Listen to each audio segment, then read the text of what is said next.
Let's see. Oh, we're talking about CBGBs. Yes, that's what we were talking about. And yeah, listening back on the recordings that I was doing, well, that I have of us playing. Yes, we did play there. Okay. How was that for you? Well, of course, playing there, the historic CBGBs was pretty cool. Actually got a pretty good story about that. I can't really tell, but it was a good weekend, and I just remember specifically the toilet in the downstairs bathroom, which they actually made a T-shirt of. It's a pretty famous toilet. Oh, I think I know what you're talking about. Yeah. But I mean, it was like my first time, I think, really ever in New York City. I was kind of taken away by it, and I just thought, I mean, it's just a dirty, shitty bar. The beers were $6 for like a PBR. It was ridiculous. I mean, we were pretty green. For a punk dive bar, you would think. Yeah, It'd be like... I imagined it to be a lot different, but it was cool. It was definitely cool, and I'm glad I got to play there a couple times before it closed down. Just knowing like the history and who was on that stage, you know, you can watch old videos and be like, I was standing right where, you know, anybody in that scene played there. It's pretty fucking awesome. And then, when did you move to Tennessee? I moved to Tennessee in 2005, and I think it was in December or November 2005. So I've been there about 5 years now, I guess. How long have you been playing with Shelton? I've been playing with Shelton since...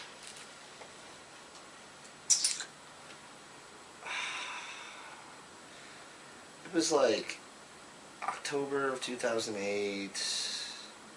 I think I started practicing and jamming with him about April of 2008. And he was looking for a new drummer and a metal drummer or something like that. And I just ended up jamming with him. And then I just kept coming over and like playing music with him. And then finally we just ended up playing some shows on Lower Broadway at Layla's, and which is in Nashville, correct? Yeah, which is right downtown in Nashville. I play there all the time, and other bands too.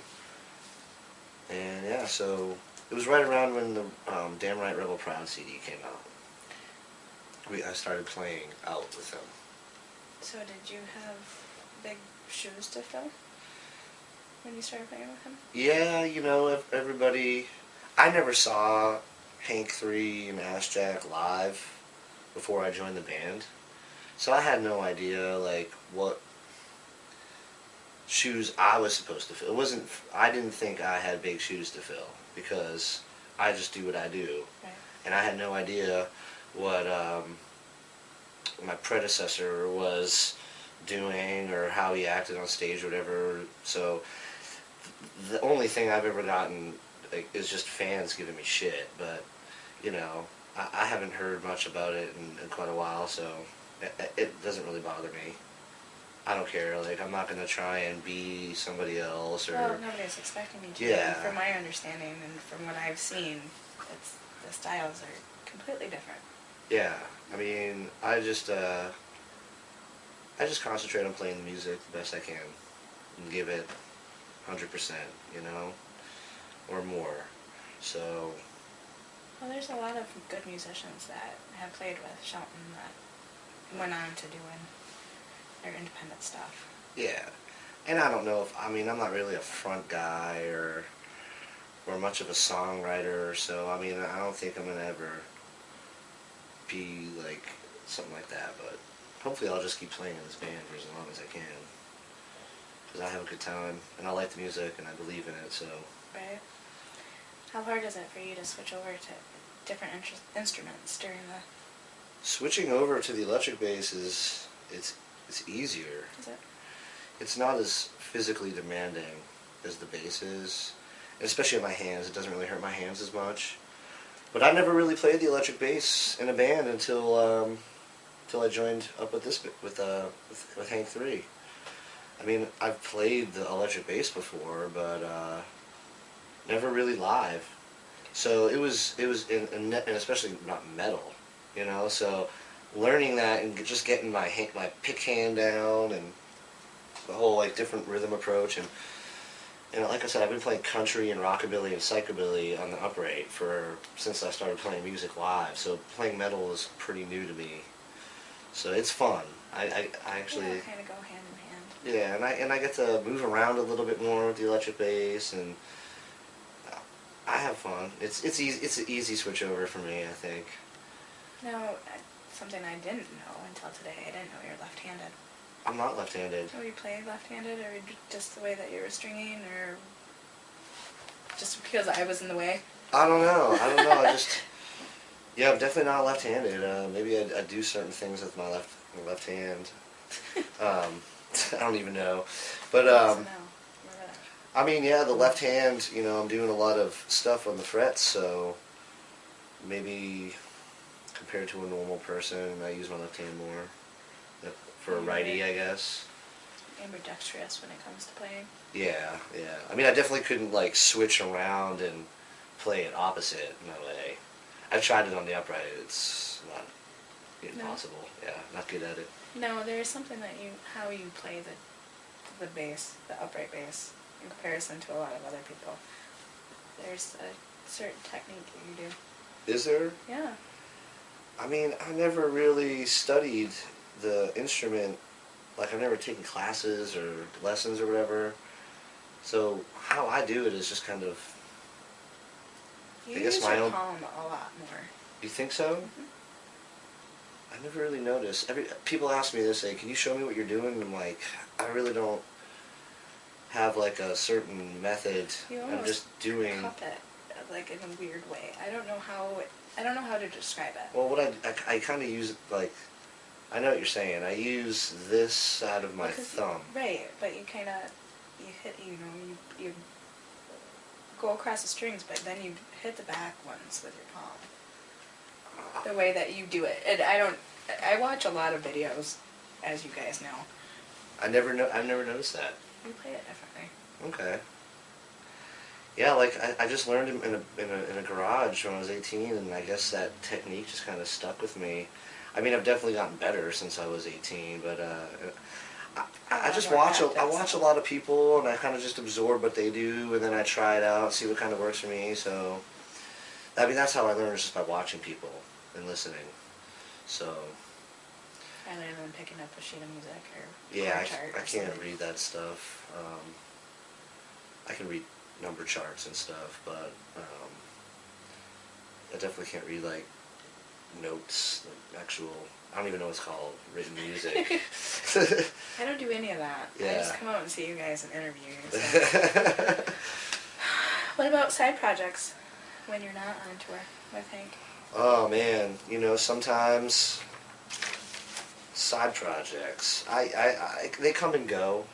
Pretty much, like, people are excited to have me play with them, and then once they figure out that I'm gone all the time on tour, they don't like to wait up for me so much. Right now, the only other band I got going on in Nashville is this band called Slim Chance and the Can't Hardly Play Boys, and we just do like outlaw rebel country, and we play Layla's every Thursday night, 6 to 10. Right after the local news. And me and Adam, the guitar tech, on tour with us, are starting, we hope to start, a kind of stoner metal band. Right now, we're kind of in the very early stages of doing it, writing the songs and recording. I'm playing guitar. Nice. So far we've talked about you playing electric bass, contrabass, guitar. Touched on piano. Yeah, I can play a little bit of piano. Like I said, if I hear something, I can pick it up like with my ear, but I don't know the notes, I don't know the chords or anything. Is there any other instruments that you'd like to play that you haven't had a chance to? Or that I'd love to take piano lessons again because I just think it's a cool instrument. There's a piano everywhere. Right. Hotels. I think it would just be so cool to like go in somewhere and just bust out a cool little piano ditty or whatever. But I can not good, but I can play a little banjo. Um, I You're a could band play a little man. drums, but I mean, it's just if I stuck with, I think I'm pretty musical in general. If I picked up anything, I could probably get it eventually. I've tried playing the pedal steel; it's impossible. Um, my buddies always leave their stuff at my house. We have band practice, so like I'll pick up a dobro or a lap steel and try and figure it out. But I can make basic noises that sound like a song, but I mean I wouldn't go out playing in a band with them or anything. I'm a big fan of dobros. Yeah, they're pretty cool. They are. I like watching Andy play the dobro when we play. I am a big fan of Robert Payton's Big Damn Band. Ah, yeah, yeah. I'm. I don't think I've ever seen them. You have to. I will.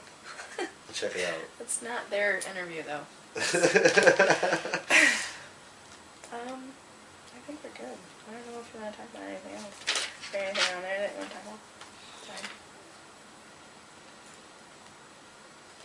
Oh yeah, you got a bunch of bands I've played in. Yeah. Cyberstalker, right here. Yeah. I mean, if whatever you want to do for your interview, I mean, I don't care if you want to go more or if you want to go less. I'm interested in this one. You play with them? Dave Smith. Yeah. And Shane. I did a couple records with Dave. 2 CDs. He moved down to He lived up in Massachusetts, and we knew each other from same crowd. He called me up, and I flew up there and did a couple sessions with him, and did a little touring with him in the winter time. 2007, I think, about that time. Then he moved down to Nashville. We lived together for a while, and once I started doing the Hank stuff, he got a new just like every other band I'm in. They got a new bass player, and I would fill in once in a while here and there, but he doesn't really have good business ethics when it comes to musicians. He burns a lot of bridges. He burned a bridge with me, so there will never be me playing with Dave Smith in the near future. But I mean, from what I heard, he's a good songwriter, and he definitely he's a good player, a good performer, but hard to deal with. Now, Kyle Turley is somebody that's kind of new for me on my radar. Yeah, we did a tour with him earlier this year. We did a West Coast tour. He's a cool dude. I don't really have much knowledge in NFL history at all. So when we played this motocross show at Loretta Lynn's ranch. I guess it's a big deal. And Shelton told me that this guy Kyle Turley was going to open up or do some songs with us. So I had no idea who he was. I met him. He's a great dude, and he was kind of new at writing songs. Like he wanted to really just be like a musician. So he came over one day and we just rehearsed some of his. We had some demos of his recordings and we learned them. We got together, and then we played the show, and he came up in the middle of the set, and we did like 3 or 4 of his songs, and yeah, super good dude. He's got a lot of funny stories. He played for a bunch of he's an NFL star, so he's got a lot of cool stories, and we did that tour with him and became friends. He's a really cool dude. He lives in town, so I see him around once in a while. Very cool. Yeah, I watched a couple videos of you playing with him.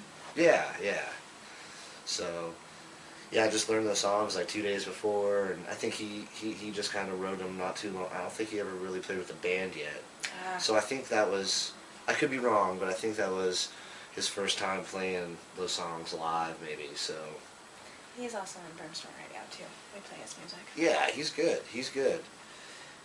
Yeah, his band is pretty cool. I'm friends with his bass player Rob, and I don't know who he's got for a band now. It might have changed up since I've been there, but yeah, he's a great guy.